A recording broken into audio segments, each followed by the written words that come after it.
السلام علیکم ناظرین، اے نیوز میں آپ کا خیر مقدم ہے۔ آئیے دیکھتے ہیں آج کی تازہ خبر۔ دلی میں جامعہ ملیہ یونیورسٹی کی ہماری ایک بچی کو صفورہ زرگر کو حاملہ ہے 4 مہینے کی، اس کو اریسٹ کر لیا گیا۔ ایک اور لڑکی کو اریسٹ کر لیا گیا، اور کیا سیکشن لگایا گیا؟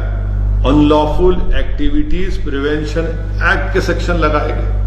کیا جرم ہے ان کا؟ کیا جرم ہے کہ ایک حاملہ بچی کو جیل میں ڈال دیے؟ ہم پوچھنا چاہتے ہیں وزیر اعظم سے، ہوم منسٹر سے، کہ یہ کیا ہو رہا ہے؟ ایک حاملہ لڑکی کو گرفتار کرنا، اسٹوڈنٹس کو گرفتار کرنا، ان پر یو اے پی اے لگانا، اور یو اے پی اے کا کون سا سیکشن؟ سیکشن 13، 16، 17 اور 18 لگانا۔ یعنی اس کا پنشمنٹ کیا ہے سیکشن 16 اور 18 کا؟ کہ اس کا پنشمنٹ فار ٹیررسٹ ایکٹ ہے، یعنی سزا ہوگی ٹیررسٹ ایکٹ۔ یہ ٹیررزم کر رہے تھے لوگ، سی ڈبل اے کے خلاف، N P R, N R C کے خلاف آواز اٹھانا ہے ٹیررسٹ ایکشن ہے۔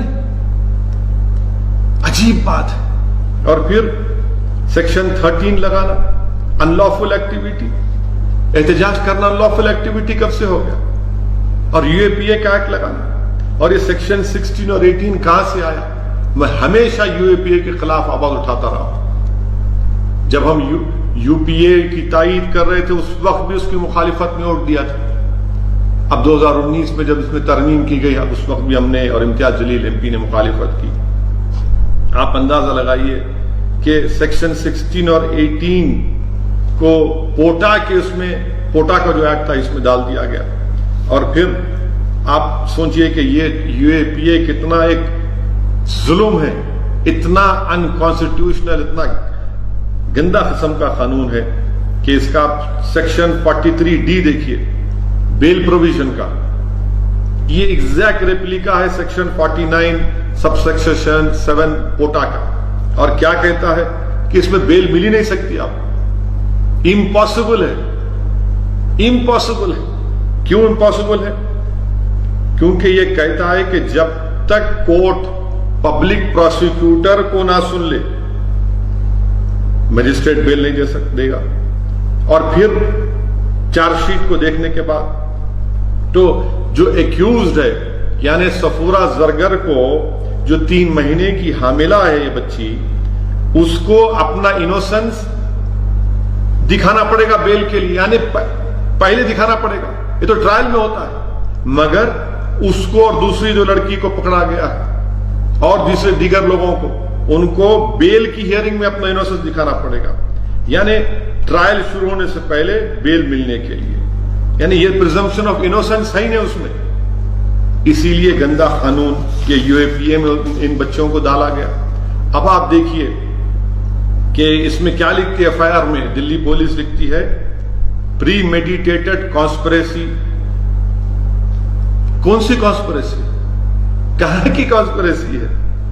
اور پھر اسی لیے یہ ایک طریقے سے صرف مسلمانوں کے اوپر یو اے پی اے کا استعمال کرنا، یہ ہم وزیر اعظم سے اور ہوم منسٹر صاحب سے پوچھنا چاہتے ہیں کہ یو اے پی اے کا صرف مسلمانوں پر، دلتوں پر، آدی واسیوں پر، جو جس کسی حکومت کے خلاف رہیں گے ان کے خلاف کب تک استعمال ہو؟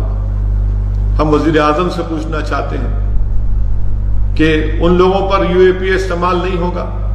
چلیے یو اے پی اے چھوڑ کے ان کو گرفتار بھی نہیں کریں گے جنہوں نے کہا تھا کہ دیش کے غداروں کو گولی مارو، ان کو کچھ نہیں بولا جائے گا۔ اور 3 مہینے کی حاملہ بچی کو you a P a terrorist act لگا دیا گیا، جو بیان دیے کہ دیش کے غداروں کو گولی مارو، وہ آج آرام سے بیٹھے ہوئے ہیں۔ اور یہ اس لڑکی کو جو 3 مہینے کی حاملہ ہے اس کی کیریکٹر اسیسنیشن کیا جا رہا ہے۔ آپ بتائیے، ظفر الاسلام صاحب جو دلی کے مائنورٹیز کمیشن کے چیئرمین ہیں، ان کے اوپر سیڈیشن کا کیس۔ ارے آخر کے کہاں جائے گا یہ؟ انہوں نے جو ٹویٹ کیا تھا اس میں انہوں نے خود کہا کہ اس ملک کے موجودہ کووڈ کی وجہ سے میں اس میں سے اس کو واپس لیتا ہوں۔ مگر جو بنیادی بات انہوں نے کہی تھی اس پر کون سا سجیشن لگائیں گے آپ؟ کہاں سے لگائیں گے؟ آپ اندازہ لگائیے کہ کس طریقے سے قانون کو استعمال کیا جا رہا ہے.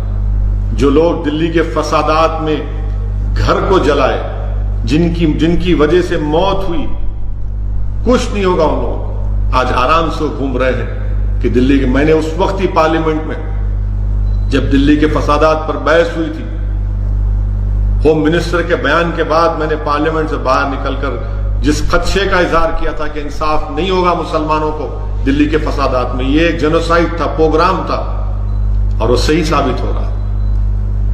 آج صفورہ زرگر کے اوپر، وہ بچی کے اوپر اس طرح کا یو اے پی اے کے سیکشنز کو استعمال کرنا، اس سے کیا انصاف ہونے والا ہے؟ کیا سی ڈبل اے کا پروٹیسٹ میں حصہ لینا، N P R N R C کے حصہ لینا، کوئی کون سا یہ یو اے پی اے لگا دیں گے آپ ان کے اوپر؟ افسوسناک بات ہے، بڑی افسوسناک بات ہے.